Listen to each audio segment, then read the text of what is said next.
দর্শক, নতুন সিরিজ নির্মাণ করছেন তানিম রহমান অংশু। সিরিজটির প্রধান তিন চরিত্রে অভিনয় করছেন হালের জনপ্রিয় তিন তারকা ইয়াশ রোহান, তানজিন তিশা ও পলাশ। 6 পর্বের এই সিরিজের প্রথম পর্বের শুটিং ইতিমধ্যে প্রায় শেষ হয়েছে বলে জানা গেছে।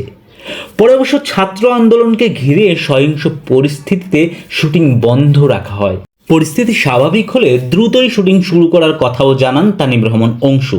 এই পরিচালক জানান, সিরিজটির 2টি পর্বের শুটিং হবে দেশে, বাকি 4টি পর্বের শুটিং হবে অস্ট্রেলিয়ার সিডনিতে।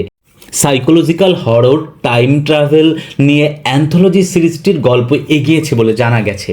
যদিও সিরিজটির নাম এখনও চূড়ান্ত হয়নি, তবে 6 পর্বের মধ্যে 5টির নাম কিন্তু ঠিক হয়ে গেছে।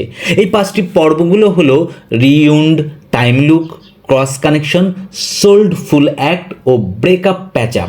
এর আগে বিভিন্ন নির্মাণে কিন্তু তার মুনশিয়ানা দেখিয়েছেন তানিম রহমান অংশু, তবে এবারই প্রথম এই ধরনের গল্পে সিরিজ নির্মাণ করছেন তিনি।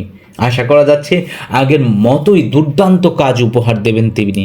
আর সঙ্গে তানজিন তিশা, ইয়াশ রোহান, পলাশের দারুণ কারিশমা তো নিশ্চয়ই থাকবে। দর্শক, আপনাদের মতো আমরাও অপেক্ষায় রইলাম দারুণ একটি কাজ দেখার। সেই পর্যন্ত সাবস্ক্রাইব করে আমাদের সঙ্গেই থাকুন।